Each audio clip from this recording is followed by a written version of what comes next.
CM ಕುರ್ಚಿಗೆ ದಿನಾಲು fight, CM ಹೆಂಡತಿಗೆ ಮೂಡ site, CM ಹೆಂಡತಿಗೆ ಮೂಡ ಸೈಟು, ಸಿಎಂ ಕುರ್ಚಿಗೆ ದಿನಾಲು ಫೈಟು, ಸಿಎಂ ಕುರ್ಚಿಗೆ ದಿನಾಲು ಫೈಟು, ಸಿಎಂ ಕುರ್ಚಿಗೆ ದಿನಾಲು ಫೈಟು, ಸಿಎಂ ಕುರ್ಚಿಗೆ ದಿನಾಲು ಫೈಟು, ಸಿಎಂ ಹೆಂಡತಿಗೆ ಮೂಡ ಸೈಟು, ಸಿಎಂ ಹೆಂಡತಿಗೆ ಮೂಡ ಸೈಟು, ಸಿಎಂ ಹೆಂಡತಿಗೆ ಆಕ್ರಮ ಸೈಟು, ಸಿಎಂ ಹೆಂಡತಿಗೆ ಅಕ್ರಮ ಸೈಟು, ಗ್ಯಾರಂಟಿಗಳ ಬರಿಗಿಲಿದು,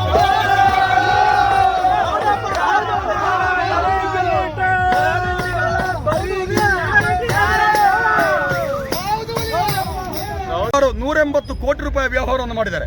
ಅದು ಕೂಡ ನೇರ ಜಮಾವಣೆ ಮಾಡಿರ್ತಕ್ಕಂಥದ್ದು. ಯಾವುದು ಅವರ ಏನು ಕಾಂಗ್ರೆಸ್ನ ಒಂದು ಚುನಾವಣೆ ಸಂದರ್ಭದಲ್ಲಿ ಒಂದು ಅಕೌಂಟಿನಿಂದ ಮತ್ತೊಂದು ಅಕೌಂಟಿಗೆ ಹ್ಯಾಂಡ್ ಓವರ್ ಮಾಡಿ ಈ ರೀತಿ ಇಷ್ಟ ತನಕ ರಾಜ್ಯದಲ್ಲಿ ನಡೆಯಲಿಲ್ಲ. ಅವ್ಯವಹಾರಗಳು ಸಣ್ಣ ಪುಟ್ಟ ನಡೆದಿರುವಂಥದ್ದು ಇದೆ. ಆದರೆ ಇಡೀ ಹಣವನ್ನೇ ಗುಳು ಮಾಡಿರ್ತಕ್ಕಂಥ ಸರ್ಕಾರ ಇದ್ರೆ ಈಗಿನ ರಾಜ್ಯ ಸರ್ಕಾರ ಸಿದ್ದರಾಮಯ್ಯ ನೇತೃತ್ವದ ಸರ್ಕಾರ ಅಂತ ಹೇಳಲಿಕ್ಕೆ ಇಷ್ಟಪಡ್ತಾ ಇದ್ದೇನೆ. ಭಾರತೀಯ ಜನತಾ ಪಾರ್ಟಿ ಮತ್ತು ಜನತಾ ದಳದ ನೇತೃತ್ವದಲ್ಲಿ ಬೆಂಗಳೂರಿಂದ ಮೈಸೂರಿನವರೆಗೆ ಮೂಢ ಹಗರಣ ಏನಿದೆ ಅದರ ವಿರುದ್ಧ ತನಿಖೆಯನ್ನು ಮಾಡಬೇಕು, ಭ್ರಷ್ಟ ಮುಖ್ಯಮಂತ್ರಿಗಳಿದೆ ಅವರ ಮೇಲೆ ಶಿಕ್ಷೆ ಆಗಬೇಕು ಅನ್ನುವಂಥ ಒತ್ತಾಯವನ್ನು ಮಾಡ್ತಾ ಇವತ್ತು ಕಾಲ್ನಡಿಗೆ ಜಾಥಾವನ್ನು ಮಾಡಿ ಇವತ್ತು 4ನೇ ದಿನಕ್ಕೆ ನಾವು ತಲುಪಿದ್ದೇವೆ. 5ನೇ ದಿನಕ್ಕೆ ಇವತ್ತು ತಲುಪಿದ್ದೇವೆ. ಈಗ ಹೇಳುವ ಹೊತ್ತಿಗೆ ಪ್ರಕರಣಗಳು ಹೊರಗೆ ಬಂದಿರುವಂಥದ್ದು ಒಂದು ಮೂಢ ಇರ್ಬೋದು, ಎಸ್ ಟಿ ನಿಗಮದ ಪ್ರಕರಣಗಳಿರ್ಬೋದು. ಇದು ಕೇವಲ 2-3 ಪ್ರಕರಣಗಳು ಇವತ್ತು ಬೆಳಕಿಗೆ ಬಂದಿರುವಂಥದ್ದು. ಆದರೆ ಇವತ್ತು ಕಾಂಗ್ರೆಸ್ ಸರ್ಕಾರದ ಆಡಳಿತದಲ್ಲಿ ಎಲ್ಲ ಹಂತದಲ್ಲಿ ಕೂಡ ಇವತ್ತು ಭ್ರಷ್ಟಾಚಾರ ಭಾರಿ ದೊಡ್ಡ ಪ್ರಮಾಣದಲ್ಲಿ ನಡೀತಾ ಇದೆ. ಯಾಕೆ ಇವತ್ತು ನಾನು ಈ ಮಾತನ್ನು ಹೇಳ್ತೇನೆ ಅಂದರೆ, ನಾನು ಕೂಡ ಕಳೆದ 30 ವರ್ಷಗಳಿಂದ ನಮ್ಮ ಸುಳ್ಯ ವಿಧಾನಸಭಾ ಕ್ಷೇತ್ರದಿಂದ ಸ್ಪರ್ಧೆಯನ್ನು ಮಾಡಿ ಸಚಿವನಾಗಿ ಕೆಲಸವನ್ನು ಮಾಡಿದ್ದೇನೆ.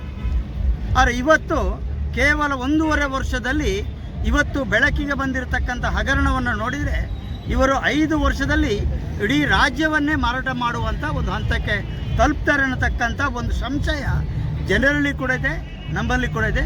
ಅದಕ್ಕಾಗಿ ಈ ಒಂದು ಸಂದರ್ಭದಲ್ಲಿ ನೈತಿಕತೆ ಇದ್ದರೆ ಅದು ಮುಖ್ಯಮಂತ್ರಿ ಇರ್ಬೋದು, ಮಂತ್ರಿಮಂಡಲದವರಿಗೆ ಇರ್ಬೋದು, ಅವರು ತಕ್ಷಣ ಅವರು ಯಾವುದೇ ರೀತಿಯ ಅಪರಾಧವನ್ನು ಮಾಡಿಲ್ಲ ಅನ್ನುವಂಥ ವಿಶ್ವಾಸ ಅವರಿದ್ದರೆ ಅವರು ತಕ್ಷಣ ಎಲ್ಲ ರೀತಿಯ ತನಿಖೆಗೆ ರೆಡಿಯಾಗಲಿ.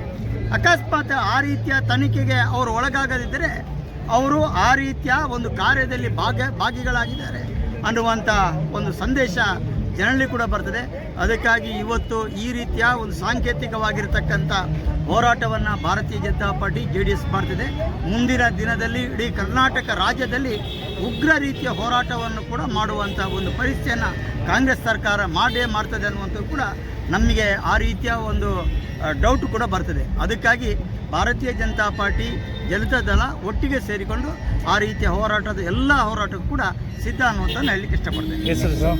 ಎಸ್ ಅಂಗಾರ ಸಚಿವರು, ಮೀನುಗಾರಿಕೆ ಹಾಗೂ ಬಂದರು ಸಚಿವರು. ಸಬ್ಸ್ಕ್ರೈಬ್ ಬಟನ್ ಮೇಲೆ ಕ್ಲಿಕ್ ಮಾಡಿ ಹಾಗೂ ನಮ್ಮ ಹೊಸ ವಿಡಿಯೋಸ್ ಅಪ್ಲೋಡ್ಗೋಸ್ಕರ ಪಕ್ಕದಲ್ಲಿ ಕಾಣುವ ಬೆಲ್ ಬಟನ್ ನಮ್ಮೆಲ್ಲ ವಿಡಿಯೋಗಳನ್ನ ಲೈಕ್ ಮಾಡಿ, ಶೇರ್ ಮಾಡಿ ಹಾಗೂ ಕಮೆಂಟ್ ಮಾಡಿ.